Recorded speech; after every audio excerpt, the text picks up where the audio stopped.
Buenas noches, hermanos. Vamos a dar inicio a nuestro estudio, a nuestra confesión de fe. Vamos a poner este tiempo en las manos del Señor. Vamos a orar. Vamos a orar. Bendito Dios y Padre, nuestro Señor Jesucristo, te damos gracias, Dios, gracias porque podemos estar un miércoles más reunidos como iglesia local. Gracias, Padre eterno y glorioso, por cada uno de mis hermanos que permites que pudiera llegar con bien y que esté aquí. Te pedimos, Señor, por aquellos hermanos que avisaron que no iban a poder venir, Señor, por ciertas circunstancias que se atravesaron en su camino, Señor. Te pedimos, Señor, que les bendigas, que puedan arreglar toda situación por la cual estén pasando en este momento. Te pedimos, Padre eterno y glorioso, que nos dé sabiduría y entendimiento, Padre, para poder compartir tu palabra y poder exponer correctamente, Señor, lo que nuestros hermanos quisieron dar a entender en esta confesión de fe. Te damos gracias en el nombre de Cristo Jesús. Amén. Ok, hermanos, nos quedamos en el párrafo 3, ¿verdad?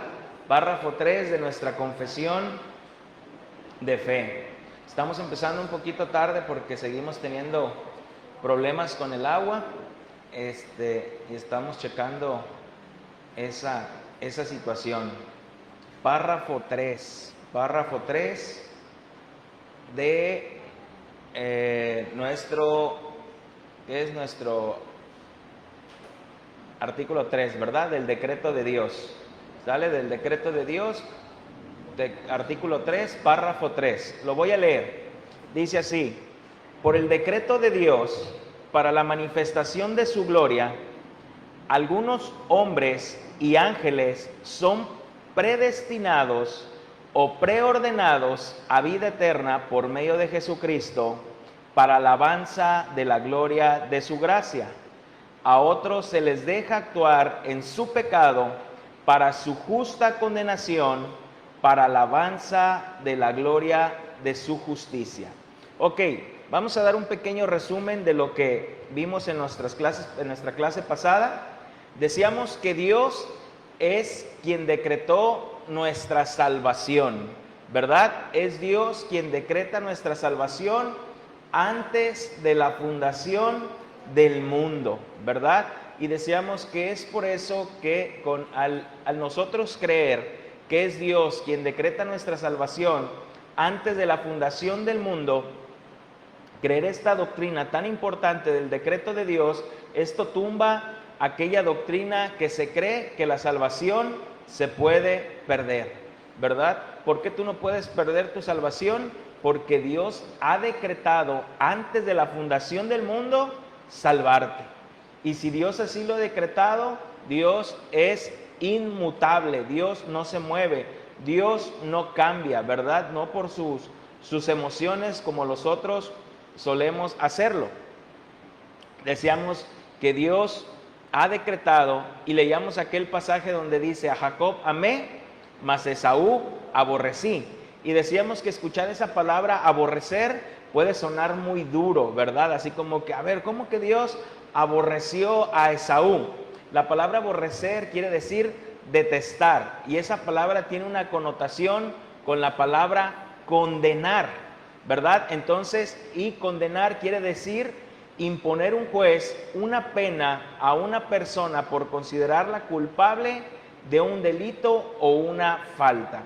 Entonces, si leemos ese versículo de Jacob amé, mas Esaú aborrecí, en el idioma original, si lo leemos en el griego, este versículo diría así: a Jacob mostré mi gracia y a Esaú simplemente le dicté sentencia por su delito, ¿verdad? Entonces vemos cómo Dios ahí muestra su gracia y cómo Dios es justo, ¿verdad? Dios es justo. Entonces también vimos o leímos un pasaje también donde decíamos: bienaventurado el que tú seleccionas y entresacas de los demás para que se acerque a ti. Es Dios quien selecciona a los que Él por el puro afecto de su voluntad, ha decidido salvar, ¿verdad? No es que Dios haya visto hacia el futuro y haya visto, ¿quién me va a aceptar? Como yo sé que Él me va a aceptar, yo lo escojo a Él. No, ¿verdad? Dios sabía que nadie lo iba a aceptar y es por eso que Él, por el puro afecto de su voluntad, ha decidido salvarnos. ¿Por qué? Porque el hombre no tiene nada bueno, ¿verdad? Dice Romanos, no hay quien busque a Dios, no hay quien lo entienda. Entonces, quienes creyeron el mensaje de la salvación, es porque Dios los escogió antes de la fundación del mundo. Y yo sé que algunos dirán, cuando oyen este tema de del decreto de Dios, que Dios ha decretado salvar a unos, para muchas personas es injusto. Dicen, no, es que eso para mí suena muy, muy injusto de parte de Dios. ¿Por qué a unos sí y por qué a otros no? Yo no veo aquí injusticia de parte de Dios, porque todos merecemos el castigo. No hay nadie que pueda salvarse, todos somos culpables. Yo no veo injusticia en Dios, al contrario, yo lo que puedo encontrar aquí o ver es la misericordia de Dios, ¿verdad? No porque a unos sí y a otros no. La pregunta es, ¿por qué a mí? ¿Qué Dios vio en mí para que Él decidiera salvarme, decidiera amarme a mí? No vio nada bueno. El Espíritu Santo sabía que íbamos a tener estas preguntas y es por eso que Pablo en el libro de Romanos nos dice, ¿no? En Romanos 9, Pablo hace esta pregunta, ¿hay injusticia de parte de Dios? Para nada, dice Pablo, en ninguna manera. Pues a Moisés dice, tendré misericordia del que yo tenga misericordia, ¿verdad? Yo creo que lo vamos a leer, vamos ahí y de ahí vamos a despegar. Romanos capítulo 9, versículo 14 al 18.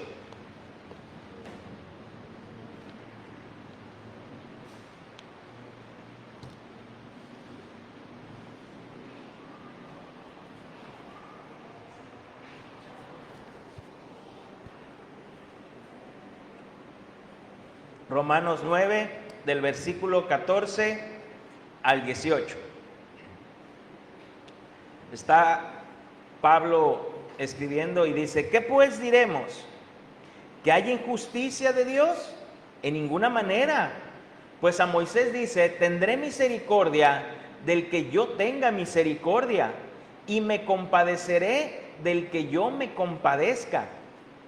Así que no depende del que quiere ni del que corre, sino de Dios que tiene misericordia. Porque la Escritura dice a Faraón, para esto mismo te he levantado, para mostrar en ti mi poder y para que mi nombre sea anunciado por toda la tierra, de manera que de quien quiere tiene misericordia y al que quiere endurecer, endurece. Ok, entonces vimos que no hay injusticia de parte de Dios aquí, no encontramos injusticia de parte de Dios porque a unos decidió mostrarle su gracia y a otros decidió mostrarle su justicia. Dios no está violando ninguno de sus atributos. ¿Qué injusticia vemos en esto? Nada, ¿verdad?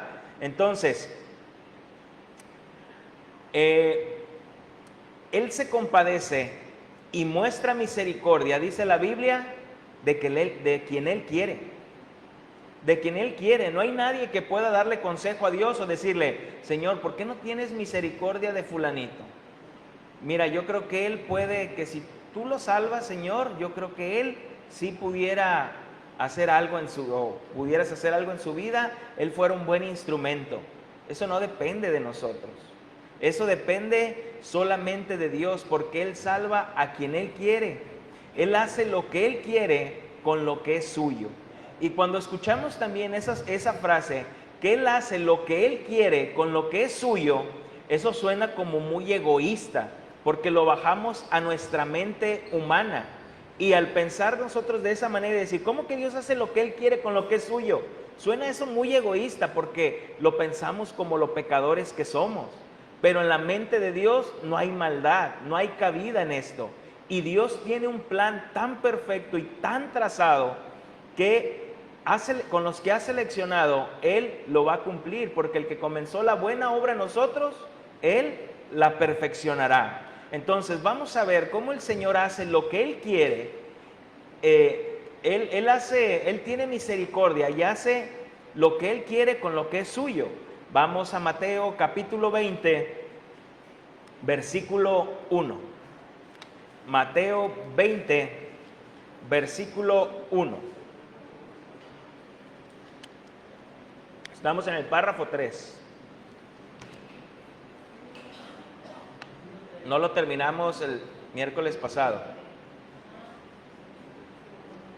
Mateo 20, versículo del 1 al 16. Lo voy a leer. Porque el reino de los cielos es semejante a un hombre, padre de familia, que salió por la mañana a contratar obreros para su viña. Está hablando una parábola el Señor Jesús. Y habiendo convenido con los obreros en 1 denario al día, les envió a su viña. Saliendo cerca de la hora tercera del día, vio a otros que estaban en la plaza desocupados, y les dijo: id también vosotros a mi viña, y os daré lo que sea justo. Y ellos fueron. Salió otra vez cerca de la hora sexta y novena, e hizo lo mismo.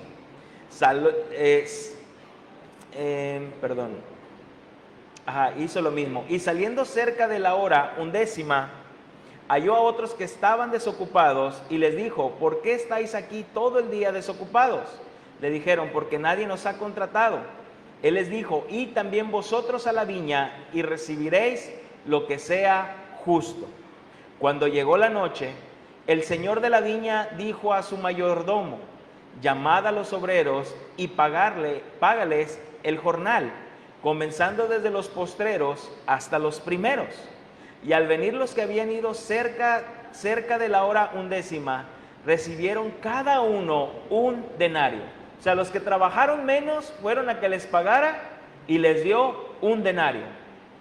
Dice: al venir también los primeros, pensaron que habían de recibir más, pero también ellos recibieron cada uno 1 denario.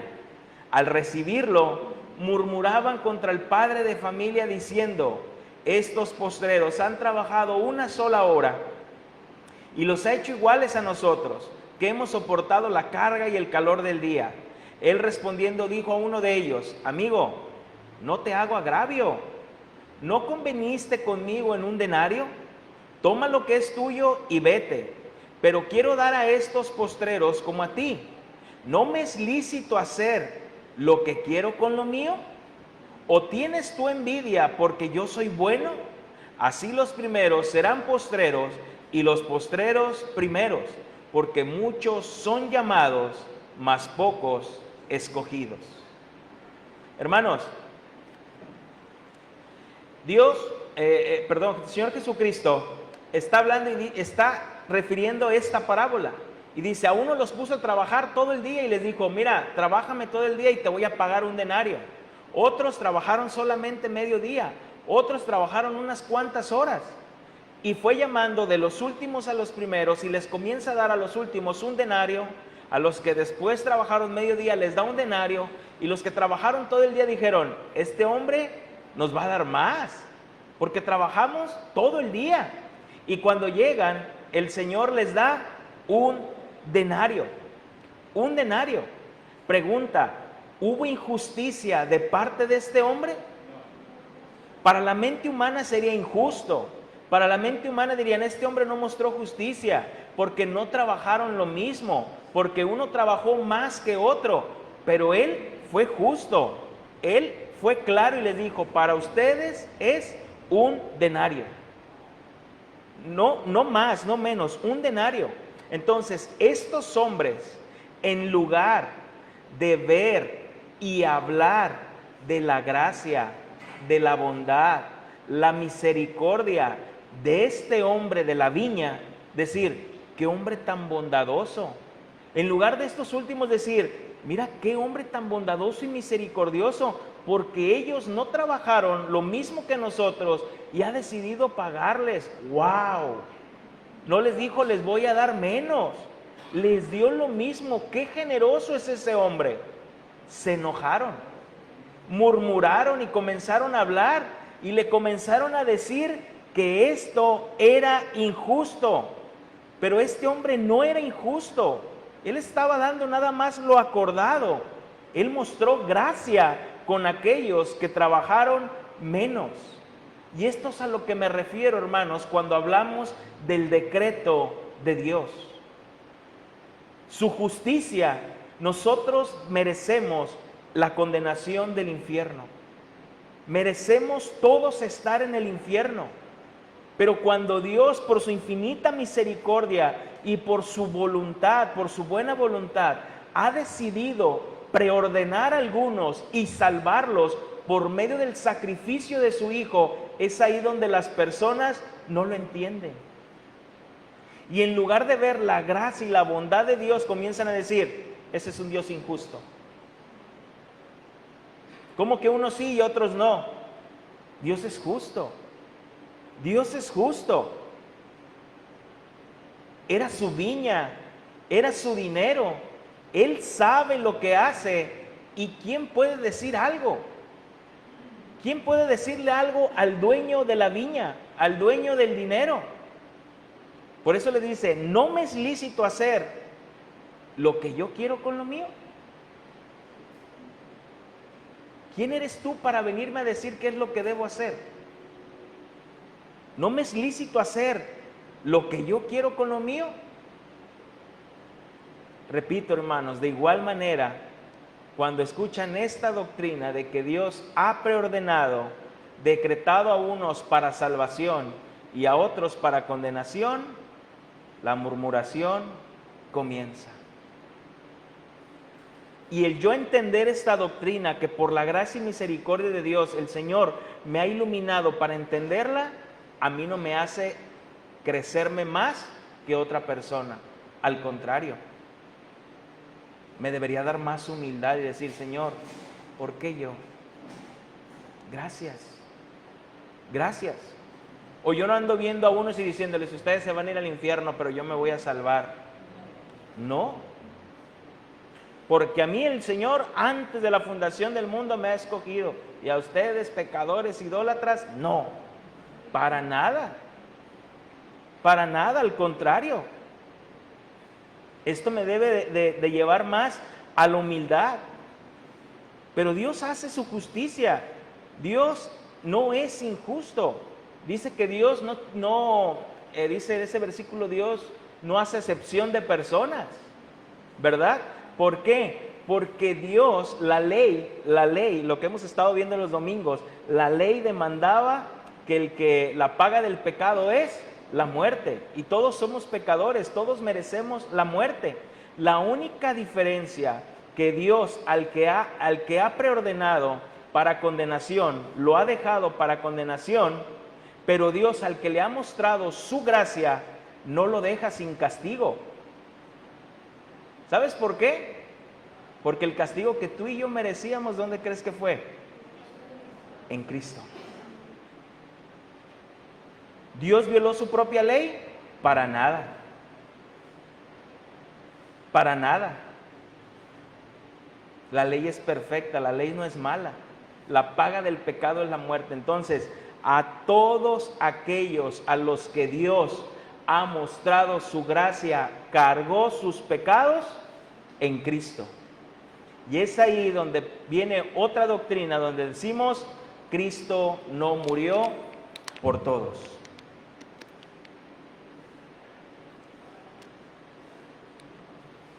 Cristo solamente murió por los suyos.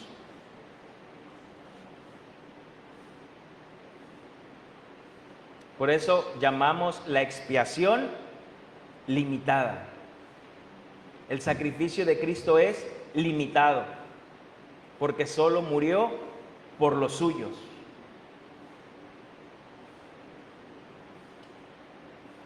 Por eso creemos en estas doctrinas del Tulip, que una de ellas es expiación limitada. La salvación no es para todos. El sacrificio de Cristo no es para todos, sino para los que Él ha preordenado antes de la fundación del mundo. Pero ¿qué con estos pasajes que la Biblia habla De tal manera amó Dios al mundo, que ha dado su Hijo unigénito para que todos los que en Él creen no se pierdan, mas tenga vida eterna. Ahí dice mundo, pero cuando habla de mundo está hablando de personas, no está hablando de todo en general. Pero ahí dice para todos los que en Él creen. Nadie puede creer si no ha sido dado del Padre. ¿Quiénes creen? Los que el Padre así quiere que crean. Nadie viene a mí. Pero ese no es el punto todavía de la expiación limitada. Creo que lo vamos a ver más adelante en esto. Entonces, Dios decidió, por su buena voluntad, al vernos que nosotros éramos pecadores y que no había nada bueno, nos ha preordenado, nos ha mostrado su gracia, y nuestro pecado ha sido cargado en su Hijo Jesucristo. El castigo que tú y yo deberíamos de recibir fue cargado en su Hijo Jesucristo. Hermanos, y yo sé, hubo unas personas que de hecho se fueron de aquí, de la congregación, porque unos domingos prediqué el tulip, ¿se acuerdan? Y hablamos en este punto de la total depravación, la elección incondicional, y uno de estos puntos era la expiación limitada, y él decía, es que yo no concibo cómo nada más dices tú que Dios murió, que Cristo murió por unos cuantos. Y yo le decía, es que no lo digo yo, lo dice la palabra de Dios, lo dice su palabra, ¿verdad? Entonces, para nosotros esto suena muy cruel, hermanos, pero para la mente de Dios no, para la santidad de Dios no. No hay nada injusto en esto, no hay nada injusto. Entonces, en la cruz del Calvario es donde encontramos cómo la gracia y la justicia se abrazan. Cómo la gracia y la justicia se abrazan en Cristo Jesús. Muchos dicen creer que Dios nos eligió antes de la fundación del mundo. Esto puede sonar, repito, muy soberbio. Es que a mí Dios me escogió. Al contrario, creer que Dios nos eligió antes de la fundación del mundo nos debe de mantener en humildad, pegados al Señor, y saber que toda la obra es de Él y no es mía. Toda la obra es de Él. En Romanos capítulo 9, versículo 19.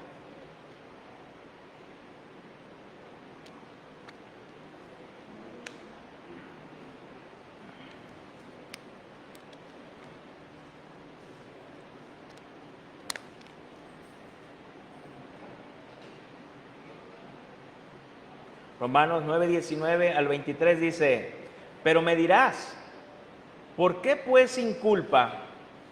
Porque ¿quién ha resistido a su voluntad? Mas antes, oh hombre, ¿quién eres tú para que alterques con Dios? Dirá el vaso del barro al que lo formó, ¿por qué me has hecho así? ¿O tiene potestad el alfarero sobre el barro para hacer de la misma masa un vaso para honra y otro para deshonra? ¿Y qué si Dios, queriendo mostrar su ira y hacer notorio su poder, soportó con mucha paciencia los vasos de ira preparados para destrucción, y para hacer notorio las riquezas de su gloria, las mostró para con los vasos de misericordia que Él preparó de antemano para gloria? Hermano, fíjate lo misericordioso y bondadoso que es Dios. Dice, aún soportó con mucha paciencia los vasos de ira preparados para destrucción. Nadie podrá decir que Dios no fue paciente con él.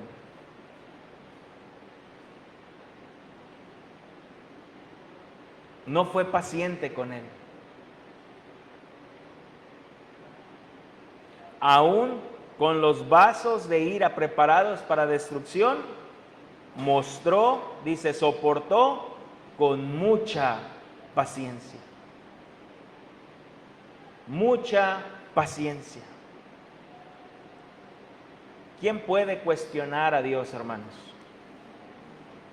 ¿quiénes somos nosotros, su frágil creación, para decirle a Dios cómo debe de hacer las cosas?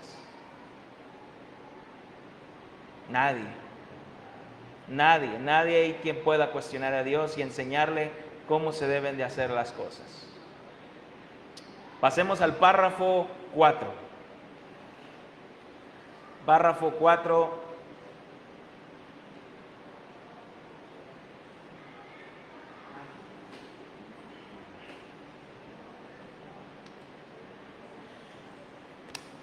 ¿Están ahí? Párrafo 4.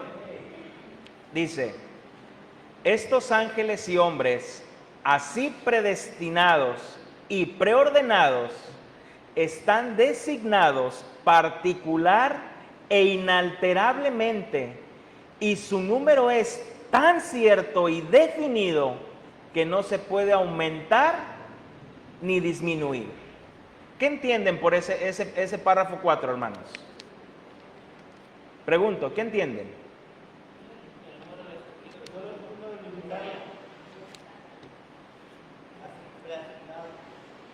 Que Dios tiene ya un número designado. Él ya lo tiene. Y dice que en ese número es inalterable. No puede haber ni uno más, ni uno menos. Ni uno más, ni uno menos. Él tiene el número de los que ha preordenado o predestinado. No más y no menos, aunque a veces así no lo creemos, ¿verdad? Creemos que ahí se van a ir añadiendo y el Señor al final va a ver y va a decir: ah, caray, ¿cuántos se me salvaron? No. El Señor ya los ha preordenado y predestinado, y ese número es exacto, es inalterable, es tan cierto, dice la confesión, es tan cierto y definido que no se puede aumentar ni disminuir. Al Señor no se le pierde. ¿Cuántas veces no ha muerto un familiar querido? No ha muerto un familiar querido y decimos: híjole, no le prediqué. Digo, que esto no es excusa, ¿eh? No le prediqué. Si le hubiera hablado, si esto y lo otro, se murió. Híjole, uno menos. No. El Señor tiene ya preordenados y predestinados. Digo, que esto no nos exime es la palabra, de ir y predicar el Evangelio a toda criatura. Y si no lo hacemos, por eso nos ha de demandar el Señor. Pero es eso, hermanos.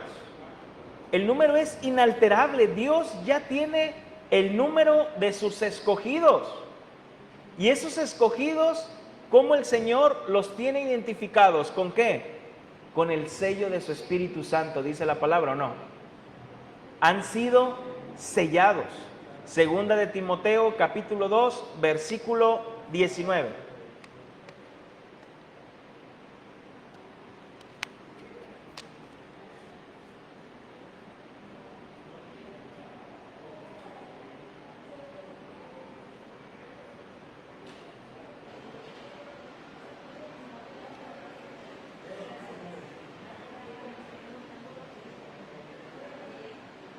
Si tú me preguntas o me dijeras: Uziel, ¿cuándo crees que el Señor Jesucristo vendrá por su iglesia?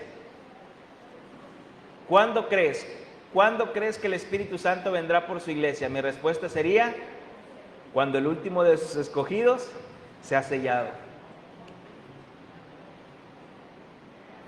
Vendrá por su iglesia. Ok, dice: pero el fundamento de Dios, segunda de Timoteo 2:19, pero el fundamento de Dios está firme, teniendo este sello: conoce el Señor a los que son suyos, y apártese de iniquidad todo aquel que invoca el nombre de Cristo. El Señor conoce a todos aquellos que son suyos. El número está ahí. ¿Cuántos? No sé, pero el número ahí está. Por eso dice Apocalipsis, y vi una multitud, la cual nadie podía contar, ¿verdad? Era una multitud grandísima, así lo menciona Juan, la cual nadie podía contar, pero el número está definido por el Señor. Muchos dicen que si Dios ha decretado y decidido todo, no tiene sentido que prediquemos entonces. Si Dios ya tiene ese número y ese número es inalterable, no tiene sentido que lo prediquemos. La verdad es que los decretos de Dios no hacen la predicación innecesaria, ya que Él también ha decretado los instrumentos para llevar a cabo sus planes. Así como Dios ha decretado para salvación, Dios ha decretado, gracias hermano, Dios ha decretado los instrumentos para llevar a cabo la salvación. O para llevar a cabo sus planes. Tú y yo fuimos un instrumento del Señor, ¿para qué? Para predicarles a otras personas. Para predicarles, para compartirles el Evangelio a otras personas. Eso ya lo tenía el Señor decretado. Que tú y yo fuéramos esos instrumentos y que predicáramos el Evangelio. Y que por medio de la locura de la predicación, Dios había decidido salvarlos. Por eso no es innecesaria la predicación. Quien conoce el número inalterable es el Señor, nosotros no. Por eso nosotros debemos de seguir predicando. Nosotros no sabemos quiénes son los escogidos.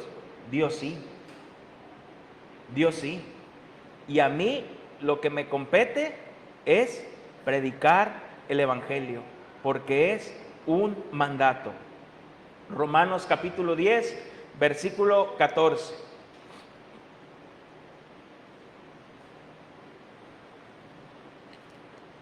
Romanos 10, 14.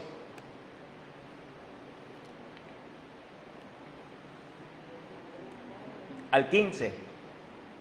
Está hablando el apóstol Pablo y dice: ¿cómo pues invocarán a aquel en el cual no han creído? ¿Y cómo creerán en aquel de quien no han oído? ¿Y cómo oirán sin haber quien les predique? ¿Y cómo predicarán si no fueren enviados? Como está escrito: cuán hermosos son los pies de los que anuncian la paz, de los que anuncian buenas nuevas. ¿Cómo habrá quien les predique? Hermanos, pero cuando hablamos aquí de predicar, estamos de predicar el verdadero evangelio, Porque como hay un verdadero evangelio, hay un falso evangelio. Y Pablo se lo dice a los Gálatas: no es que haya otro evangelio. Ustedes han creído otro evangelio, dice, pero no es que haya otro evangelio. El evangelio es uno. Es uno. Ahorita en internet, dependiendo de lo que tú veas en internet, en YouTube, lo que tú veas, el algoritmo te va a estar mandando ese tipo de videos. Si tú ves de cocina, te va a mandar puras cosas de cocina, recetas de cocina. Si tú ves puros chismes, te va a mandar puras cosas de chismes. Si ves puras predicaciones, o te va a mandar predicaciones. Es por eso que a veces te asombras y dices: ay, mira, estaba hablando de esto y me empezaron a mandar cosas, ¿no? Si ahorita decimos: queremos comprar unas sillas, al ratito que veas tu celular, te van a empezar a llegar mensajes de sillas. Ok. Me llegó una entrevista donde Marcos Witt está entrevistando a Thalía. Está entrevistando a Thalía y en esta entrevista le está preguntando sobre su encuentro con Jesús. Y le dice: oye, a ver, platícame de tu encuentro con Jesús. Y Thalía dice: no, pues mi encuentro con Jesús fue por ahí del año 1992, cuando yo tuve ese encuentro. ¿Y cómo fue? Le dice Marcos Witt, porque no todos los encuentros son iguales. Dios trabaja de diferentes maneras. No, pues no sé, yo estaba como en una habitación y solo cerré mis ojos y vi como unas manos así, como que me extendieron, querían entrar aquí en mi corazón, y la persona que estaba ahí me decía: déjalo entrar. Dice, y sobre todo él era un caballero, él no va a entrar si tú no se lo dejas, y tú no le permites. Entonces yo le dije que entrara, y desde ahí mi vida ha sido cambiada. Y Marcos Witt, oh, qué bien, y tener estas experiencias con papá, porque a mí me gusta llamarle a Dios papá, tener estas experiencias con papá, levantarte en la mañana, ver a tu esposo, ver a tus hijos, y el Espíritu Santo, esta comunión, y decir, gracias. Y él comenzaba a hablar así. Y Marcos Will decía, oh, qué bien, no, wow, wow, wow, como sorprendido, ¿no? Wow. Y varios empezaron a hacer crítica sobre esta entrevista. ¿Por qué? Porque según Talía dice que tuvo un encuentro con Jesús en el 92. Pero si tú ves su vida del año 92 a la actualidad, no hay frutos de arrepentimiento. No hay frutos de arrepentimiento. No hay frutos de ser una persona nacida de nuevo. Es alguien quien abiertamente apoya el LGBT, la comunidad LGBT. Las canciones que escribe, yo no las veo nada edificantes, ni de amor al prójimo.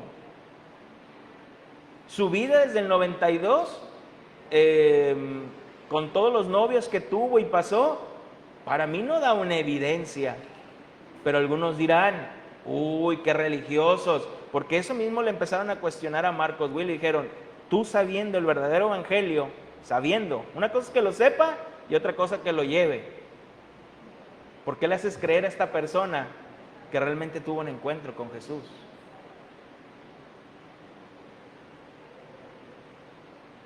¿Por qué? Y él después escribe y dice, no sé qué faramaya se lo quiere sacar, pero el punto aquí, hermano, es que él va a sacar una canción con ella en diciembre sobre Navidad. Al final todo es un negocio.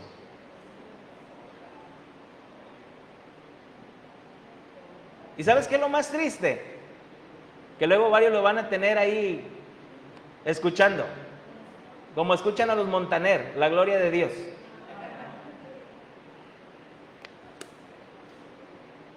Ese no es el evangelio, hermanos. Ese es un falso evangelio. Ese es un falso evangelio. ¿Cómo invocarán de aquel en el cual no han creído? ¿Y cómo creerán en aquel del cual no han oído? Hermanos, por lo tanto, en la soberanía de Dios tenemos la responsabilidad. Es tu responsabilidad. Dile que está a tu lado, es tu responsabilidad ir y anunciar las buenas nuevas. ¿Por qué las buenas nuevas? Si tú le dices a una persona que Dios la ama tal y como es, que Dios la ama tal y como es, y le dices, pero vengo a predicarte las buenas nuevas, te va a decir, pues ¿para qué me predicas algo bueno si Dios me ama tal y como soy?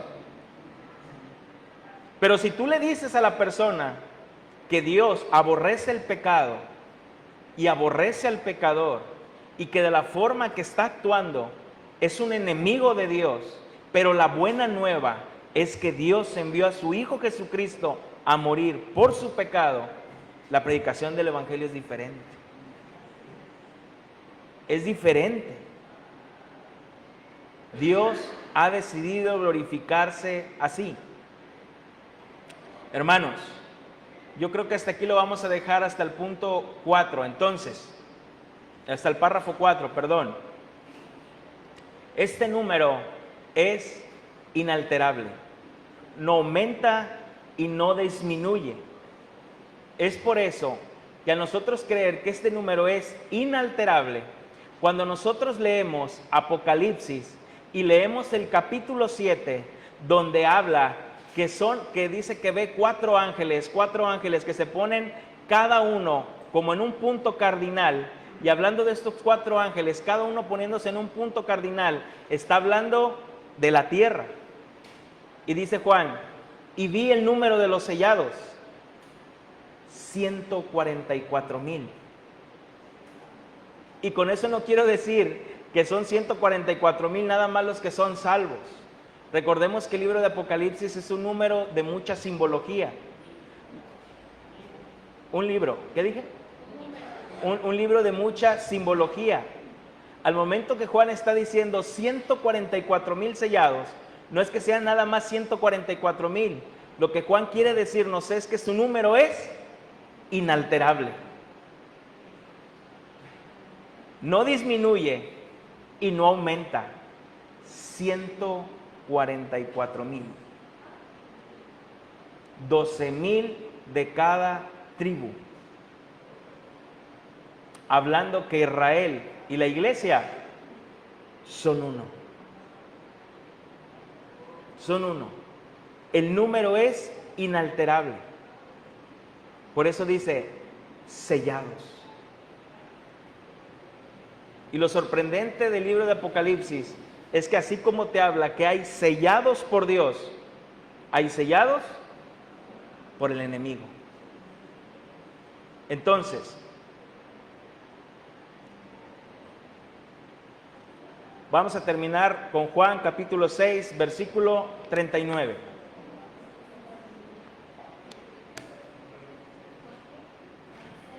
Juan 6, 39.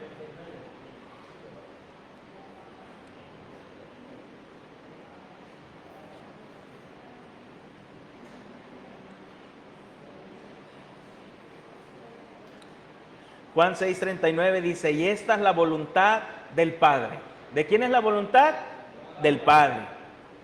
El que me envió, que de todo lo que me diere, no pierda yo nada, sino que lo resucite en el día postrero. Otra vez, el número inalterable. Cuando nuestro Señor Jesucristo venga por su iglesia, se llevará a ese número inalterable. Ni más ni menos decir, ay, se me quedó uno ahí en la tumba. Su número exacto. O no va a decir, ay, se me coló uno. El número es exacto. No más, no menos. Gloria a Dios, hermanos, que estemos dentro de ese número. Dentro de ese número. Inalterable. Y si estás dentro de ese número, no serás quitado de ahí. ¿Dudas, preguntas, comentarios?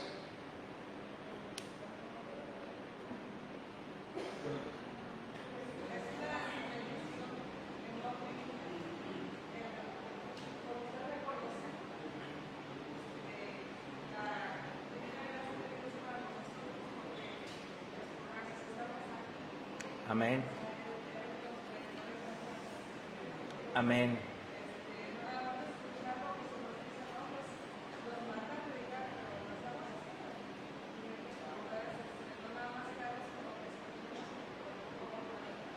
Amén. Amén. Así es. Así es. Yo creo que próximo miércoles, primero Dios, ya acabamos con esta clase del decreto de Dios, a ver si abarcamos el párrafo 5, 6 y 7. Esperemos en Dios que sí, y si no, pues no llevamos prisa, ¿verdad? Prisa no hay. ¿Sale? Pues vamos a orar. Bendito Dios y Padre nuestro Señor Jesucristo, te damos gracias. Gracias, Señor, por tu palabra. Gracias porque tú eres bueno y fiel. Gracias porque seguimos aprendiendo de ti, Señor. Porque es una doctrina, Señor, que ya habíamos escuchado, una doctrina que ya habíamos estudiado, pero tu palabra, Señor, es una fuente inagotable. Podemos estudiarla y cada día que estudiemos aprenderemos más de ella. Yo te doy gracias por la vida de mis hermanos, Señor. El motivo de estos mensajes no es traer confusión a sus vidas, Señor, sino al contrario, poder traer convicciones a sus vidas. Yo te doy gracias por esta iglesia local, Señor, gracias por el camino en el cual nos has llevado y nos sigues llevando. Te damos gracias en el nombre de Cristo Jesús. Amén. Hermanos, estamos despedidos. Que el Señor me les bendiga.